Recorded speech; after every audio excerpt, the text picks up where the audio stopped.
Salut à tous, nouvelle vidéo Outlook comme chaque semaine, j'espère que vous allez bien et que vous avez passé une très bonne semaine de trading. Bien sûr, avant de commencer, comme à chaque fois, je tiens à remercier la communauté. Merci énormément pour votre temps, merci pour les likes, les commentaires, les partages, ça fait vraiment plaisir. N'hésitez pas à me suivre sur Twitter, vous avez le lien dans la description. Et sans plus tarder, on va attaquer la vidéo. Let's go.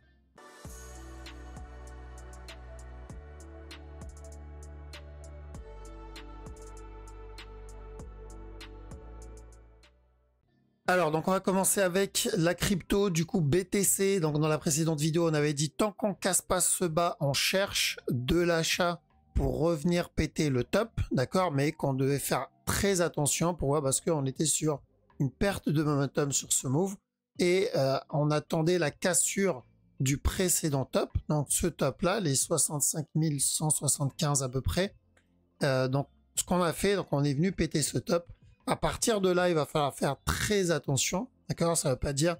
Donc, si je suis déjà dans le buy, par exemple ici, le buy là, là ou là, ça veut juste dire que pour moi, ça, c'est une zone où je vais devoir TP, prendre des TP, c'est très important, même plus important qu'avant, et mettre les break-even, donc protéger mon trade, d'accord? Donc, monter mon stop pour pouvoir... Donc, mon stop, je le mettrai personnellement ici, si je suis rentré plus bas. D'accord? Donc si je suis rentré en bas, que ça soit dans ce setup, celui-là ou celui-là, mon stop loss, je le mettrai donc ou là ou même là. Je pense que ça reste le plus safe. D'accord? Donc break-even, prendre des TP. Pourquoi prendre des TP? Bah tout simplement parce qu'on risque donc un regular flat. D'accord? Donc la direction sur le moyen long terme n'a pas changé. C'est la même depuis plusieurs semaines, mois déjà. Donc, c'est le buy pour revenir péter le top. Mais ça, c'est la structure daily. D'accord? Donc, l'objectif de ce move, c'est de profiter de chaque nouveau plus bas pour cumuler du BTC. Mais ceux qui tradent le move, donc là, on parle trading, dans cette zone, pourquoi je dois prendre des TP et mettre le BE? Parce que il y a le risque d'un regular flat. D'accord? Et si c'est un regular flat, bah, il y a toujours un risque qu'on revienne tester ce bas-là. Donc l'objectif là, c'est de prendre des TP et de mettre le reste en break-even. Donc les TP, c'est pour se protéger du potentiel régular. Le break-even, pourquoi ne pas tout couper à ce moment-là s'il y a un régular? Parce que le mouvement reste correctif et ça peut invalider la régular et on peut revenir directement terminer cette structure daily. Donc s'il décide de finir notre structure daily qu'on attend depuis longtemps déjà, bah à ce moment-là, je suis encore dans le trade, j'ai mon break-even posé. Et s'il décide de se retourner pour nous valider un autre plus bas avant le buy, bah, l'avantage c'est que j'ai mis mon break-even, donc j'ai pu sortir au bon moment. Et en plus, j'ai pris des TP. D'accord? Donc c'est ça l'intérêt, c'est de se protéger et pouvoir quand même manger s'il y a encore à manger. D'accord? Donc c'est classique. On évite de trop FUD sur le move. Si je suis dedans, pas besoin de FUD et me dire c'est bon, je coupe tout. Ça serait dommage parce que si le marché décide de valider notre flat daily et qu'il monte, voilà, on va être dégoûté. Et on évite de FOMO en mode je suis déjà dedans ou je vais rentrer dedans alors que j'ai pas de confirmation. Donc là, on est dans la phase où il va falloir manager et faire attention. Faire attention au regular flat, l'objectif de revenir péter le top. Donc ça, c'est OK. Mais on doit rester vigilant là-dessus. Après, ça n'empêche pas de prendre des setups, des mouvements si on a des structures intéressantes à tenter, comme on l'a fait depuis le push qu'il nous donne. Donc déjà, ceux qui tradent la petite time frame, on fait attention à un potentiel running tant qu'on n'a pas cassé le bas. D'accord? Donc il peut très bien donner encore un petit push ici et redonner encore un autre plus haut. D'accord? Donc ce bas, c'est ce qui va déterminer si on va confirmer ce running ou pas. Mais là, encore une fois, on parle trading, on parle pas long terme. Long terme, c'est des moves qu'on a prévus et qu'on a anticipé avant, c'est-à-dire en cumulé à chaque fois qu'on avait un dip. Car on a eu ce 1, 2, 3 ici. Ensuite, on est parti sur... Donc, il y a eu un bas ici. On a eu celui-là. Il y a eu un bas là-dedans. Et on a eu un dernier bas avec la confirmation d'un running ici. D'accord, pour ce A, alors on va enlever. Donc pour ce A, ce B et un C ici. Ok, donc on a eu plusieurs opportunités pour mettre des billets dedans. Et s'il en donne une autre opportunité, on en profitera aussi. Alors, donc c'est là où c'est comme ça qu'on profite de la structure daily. Par contre, pour ceux qui tradent, ceux qui veulent avoir un stop loss, parce qu'à partir du moment où on met un stop, c'est que là on est en train de faire du trading, stop loss TP, et à ce moment-là il faut attendre un setup, d'accord? Il faut attendre une opportunité, et là on commence à surveiller plutôt la structure 1 heure, et on en a eu pas mal quand même, d'accord?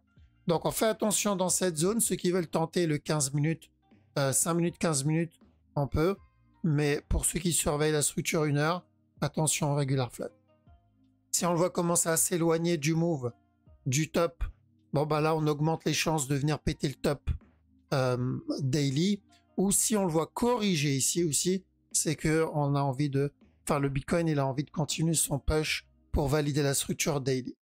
Après, on a ETH. Donc, ETH, l'objectif aussi, c'est de revenir tester le top, encore une fois, pour un regular flat aussi. D'accord?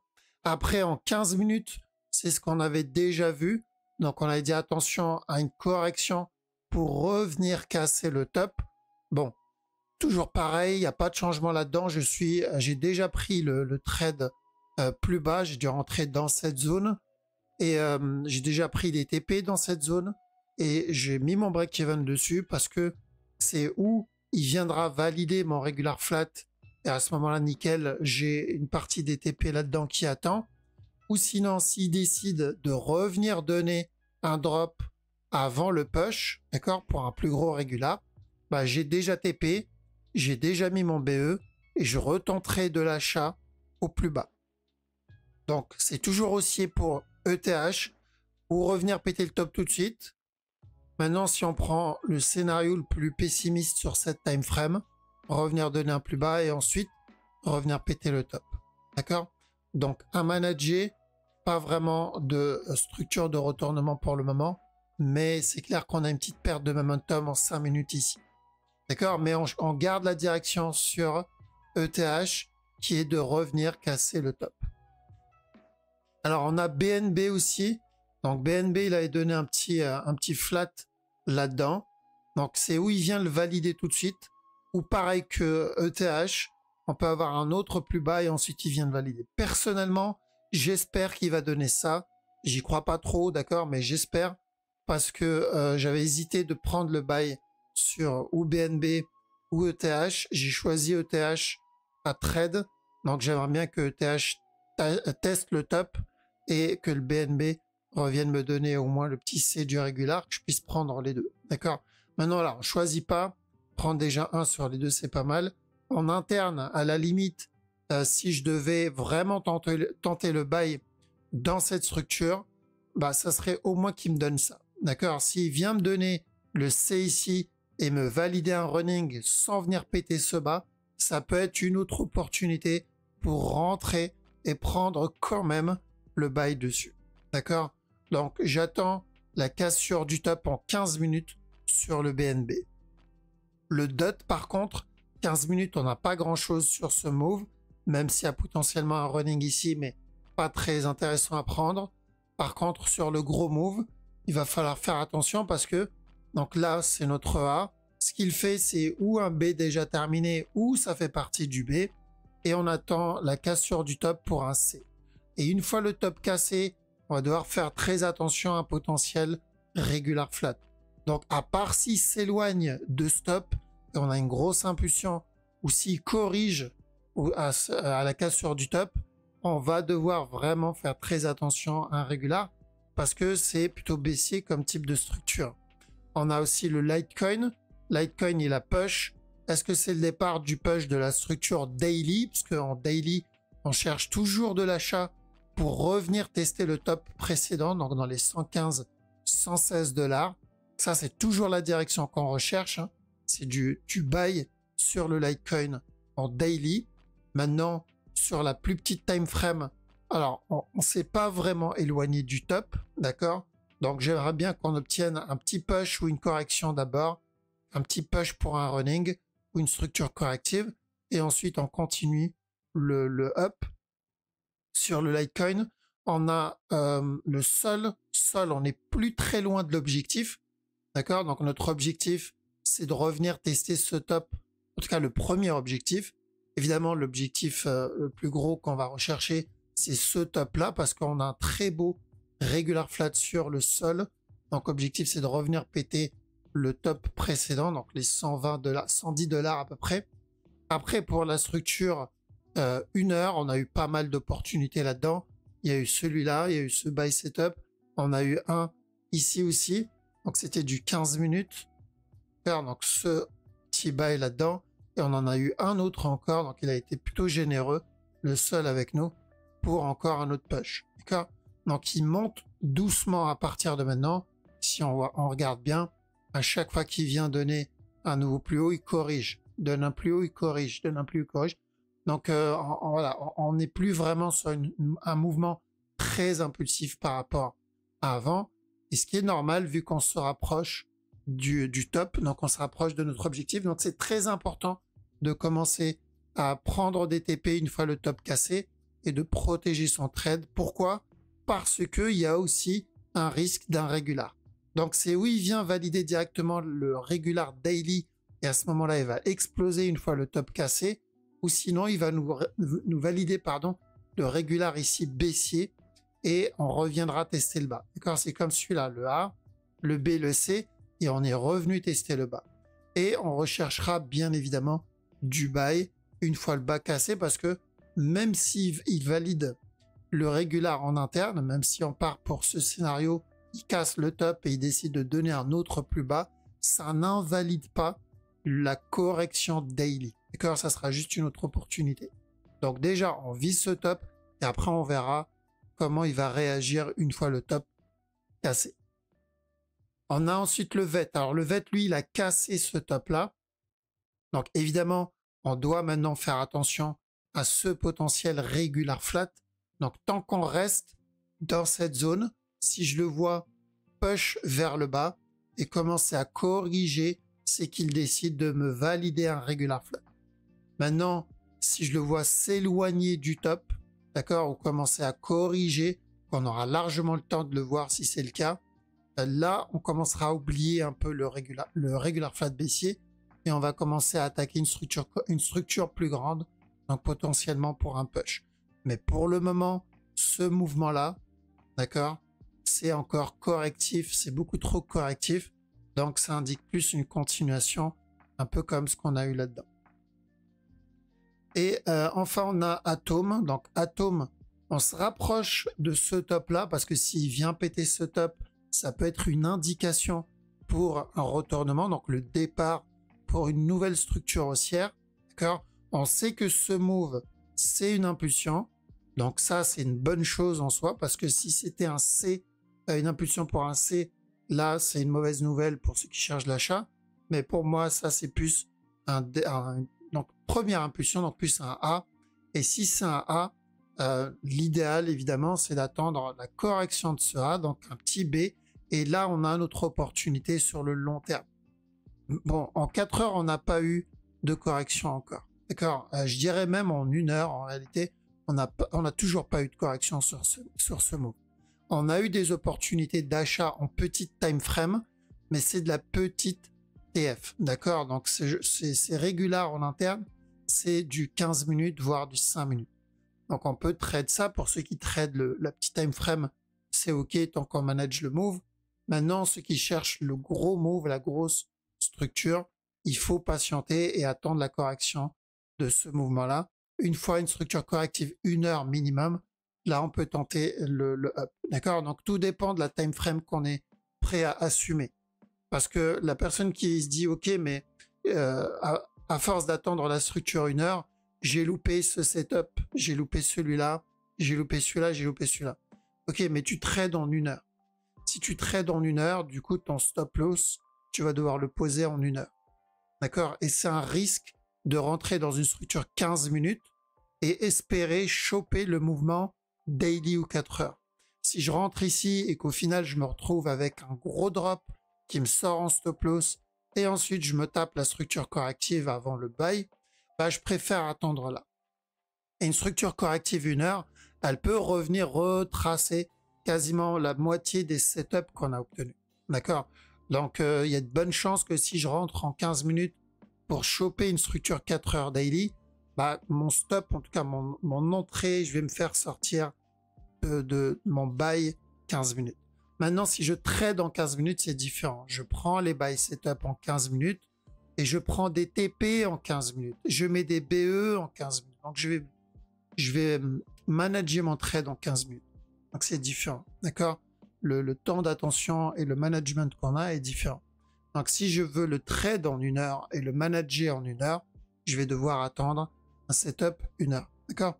Donc, faut être patient. C'est pas comme si on n'avait pas d'opportunité. On a plutôt bien mangé sur le Bitcoin. On avait pas mal d'opportunités dessus. ETH, il est en train d'en donner ici. BNB, il a donné quelques opportunités, mais c'était pas le plus intéressant. Il y a eu Sol. Sol, bon, il a été très très propre à prendre aussi. Donc voilà, il y avait pas mal de moves à prendre. La crypto, c'est pas juste une crypto. Il y en a plein. Le marché, on a suffisamment de structures à trade. Donc si le VET me donne rien, je vais regarder si Sol me donne quelque chose. Si j'ai quelque chose, je trade. Si j'ai rien, je passe à autre chose. Donc là, je parle en trading. Donc pas besoin de s'acharner sur une structure. Maintenant, si c'est du long terme, bah, j'ai pas besoin spécialement d'attendre un setup. Je peux juste DCA, cumuler doucement, parce que mon objectif, par exemple ici, c'est de choper le C d'un running. Donc je vais cumuler ici et une fois le C du running obtenu, je vais commencer à prendre mes TP. Ok? Voilà, donc on a fait le tour sur les cryptos. On va attaquer le Forex. Donc Forex sur OTCHF, donc l'objectif qui était de revenir péter le top ici. Donc ça c'est fait. On a atteint notre objectif. Faire attention en 1 heure. On a une petite fin de structure qui commence là-dedans. Un petit buy setup ici, mais voilà, c'est vraiment de l'interne. On commence à avoir une petite fin de structure, donc on risque une correction un peu plus grande. Mais on va dire 15 minutes. Il y a peut-être un petit push à tenter ici. Je ne sais pas si ça va être faisable avec la fermeture des marchés dans pas très longtemps. On a ensuite Aude JPY. Aude JPY, on cherche. Donc ça, c'est un A pour nous. Hein. Ce qui fait, c'est un B. On cherche le C avant le buy. Donc si j'ai des sell setup là-dedans, je peux tenter, peut-être pas pour le grand C, mais minimum pour un regular flat. S'il donne le grand C, tant mieux. On a aussi Aude USD. Donc, AUDUSD, on est venu valider notre flat là-dedans. L'objectif, c'était de revenir péter le top. Donc, ça, c'est fait. Maintenant, il va falloir faire attention à un petit running ici. Donc, ça comme A, ce qu'il donne comme B. Donc, je vais voir un petit C derrière. Et là, OK pour le buy. On a 4 CHF aussi, où on cherche le gros buy dessus. Donc, l'objectif, c'est de revenir péter le top. Ça peut être un bon trade à tenter, surtout s'il valide un flat ici, d'accord? S'il décide de casser le bas, on peut retenter le buy plus bas. Maintenant, si on le voit corriger là-dedans, on peut partir directement pour l'objectif. L'objectif, c'est de revenir péter le top sur CAD, CHF. Ensuite, on a 4 JPY où on cherche toujours un A, un B, un C. Et ensuite, pourquoi pas, revenir péter le top. Si j'ai mes sell setup, pareil que je crois que c'est au JPY, je peux tenter de la vente minimum pour un régular et au pire, au mieux plutôt, revenir péter le bas pour le régular 4 heures. On a CHF JPY. Alors CHF JPY, nous on avait vendu ce move. Ça c'est fait. Maintenant, si j'ai ma correction, je peux chercher de la vente, mais pour un régular. D'accord? Je vise pas le bas pour cette structure, mais plus un regular flat. Donc si j'ai un B sur ça, je cherche ensuite un C.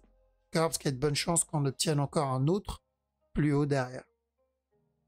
On a le DAX. Alors le DAX, il s'éloigne, mais ça serait intéressant qu'il donne au moins un petit drop avant de continuer son push. Donc c'est haussier, mais on aimerait un running pour nous donner une opportunité pour la continuation. Donc on a eu ce regular flat ici, on a eu le push. Ça, je le considère encore comme un A. S'il me le valide avec un C, nickel, on peut continuer le buy. On a aussi le DXY. Donc DXY, bon, clairement, il y a une petite fin de structure qui se prépare là-dedans. Après, on va surveiller plus la structure 1 heure. Donc en 1 heure, on va devoir faire attention à un potentiel running parce qu'il y a deux possibilités. C'est où il a validé un contracting ici. Bon, ce serait pas intéressant parce que il n'y a pas grand chose à voir dessus vu que le contracting il serait terminé. Ou sinon, et c'est ce qu'on va chercher, on est en train de préparer un running. Donc à chaque nouveau plus bas, je fais attention à un up. Ensuite, tant que je casse pas ce top, encore un autre plus bas pour de la vente.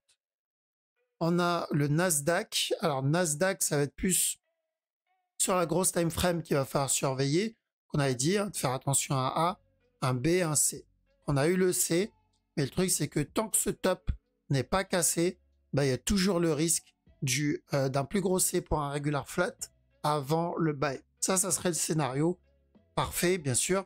Maintenant, s'il continue à push, il casse le top, on ira pour un running. Mais pour le moment, on doit faire attention au regular flat. Sur la petite time frame, il y a peut-être un petit flat qui se prépare. Donc, c'est identique un peu à ce qu'on a obtenu en 4 heures. Donc, un A, un B. Et ce qu'on aimerait voir ici, c'est un C avant le push.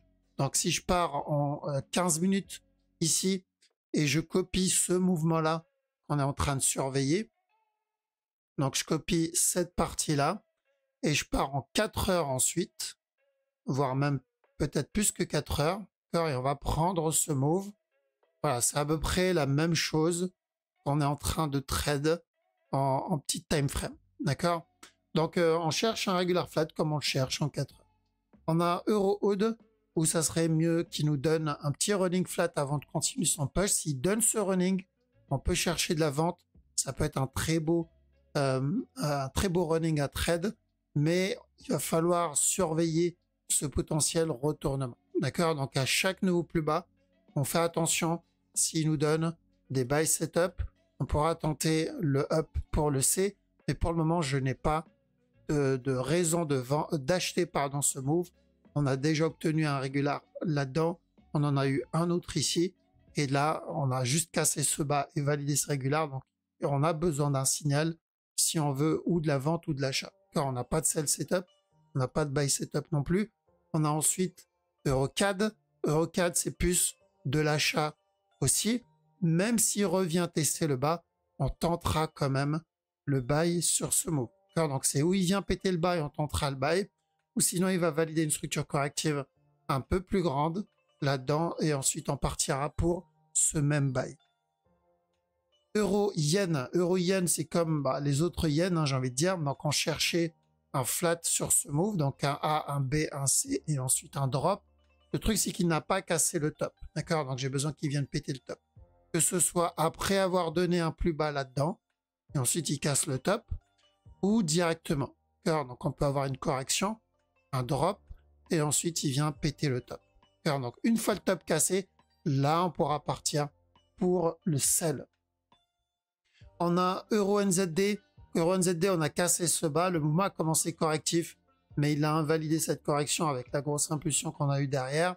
Et sur la petite time frame, pas vraiment de gros retournements. On a peut-être un running qui se prépare là-dedans. Donc encore un push et encore un autre plus bas. Donc pas encore de retournement dessus. On a Euro-USD qui a cassé le top.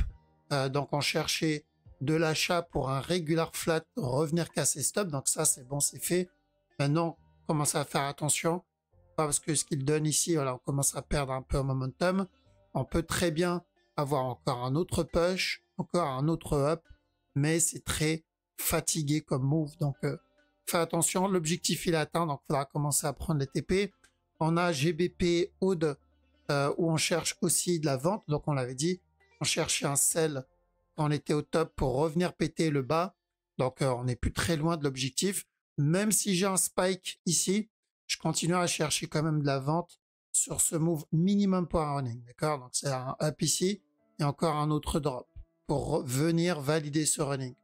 Maintenant, si on prend un scénario où il donne une structure plus grande, c'est-à-dire il casse pas ce bas, il valide ça comme une correction et il donne un nouveau plus haut, ça sera quand même baissier. D'accord? Le mouvement reste baissier sur la structure 4 heures avec le GBP Oud. On a GBP CAD où donc lui il a déjà pété le top, ça va être vraiment plus l'interne qu'il va falloir surveiller et je crois qu'on n'a pas encore cassé le top, Donc, j'aimerais qu'ils viennent péter ce top-là. Maintenant, à voir si on a validé juste un regular flat là-dedans. Si c'est le cas, on risque cassure du top, encore un autre push et encore un autre plus haut. D'accord? Mais on perd en momentum sur ce mouvement-là aussi. On a un GBP Yen, un peu comme les autres Yen, on va chercher des sell setup sur ce move minimum pour un régular, ou au mieux, ça sera un running flat. D'accord? Et ensuite, pourquoi pas un autre plus haut. Donc, la majorité des JPY se ressemblent. Est-ce que ce mouvement-là, ça peut être un regular flat terminé et revenir péter le bas? Alors oui, mais vu que nous, on cherche des sell setup minimum pour ça, du coup, ça, c'est le minimum qu'on va pouvoir avoir. Sinon, il y a le risque d'un running flat. Et s'il décide de donner plus, on va pas se plaindre. Mais nous, on va viser le minimum. On va pas viser la grosse structure. On a GBP-NZD où c'est plutôt correctif comme drop. D'accord? Donc là, ce qu'il donne, ça ressemble à une correction. Mais on surveille parce que ça peut commencer comme ça, mais il va venir ramper et venir péter le bas. Rappelez-vous, EURO-NZD, il a fait exactement la même chose. Mais voilà, c'est correctif, donc on peut pas ignorer ça. Et en interne, attention à un running. Donc si j'ai un push, je cherche ensuite un autre plus bas pour au moins valider le running 1h15 minutes. On a GBP-USD aussi. Donc on a validé notre direction. On cherchait de l'achat ici pour revenir péter le top. Ça, c'est fait. Maintenant, il va falloir surveiller le mouvement en interne. On a potentiellement un A ici, un B qui est en cours. S'il drop, il me donne le C. Je peux tenter encore un autre push tant que je suis au-dessus de ce bas-là. Donc on cherche un running flat. On a aussi NZD-USD. Ça va être bien sûr la même chose. Vu qu'on cherchait de l'achat ici, objectif revenir péter le top. Donc ça aussi, c'est validé. Et on a donc ce drop. Ça, je le compte comme un B. Donc ce que je veux voir ici, c'est un drop pour un C et ensuite continuer son push tant qu'on n'a pas cassé le bas précédent. Donc on cherche un running. NZD, CHF, donc le move est plutôt agressif, d'accord? Donc ça, je le considère pas encore comme une correction. C'est pour ça que je vais toujours le considérer comme un A, ce qu'il fait comme faisant partie du B. Donc j'aimerais voir un C avant la continuation. Il y a le temps, c'est une structure 1 heure, voire même 4 heures, d'accord? Donc on a vraiment le temps sur ce move. Et en interne, il y a encore une structure corrective pour plus de l'achat. Donc venir finir cette correction et ensuite revenir casser le top encore une fois. Pas de retournement encore.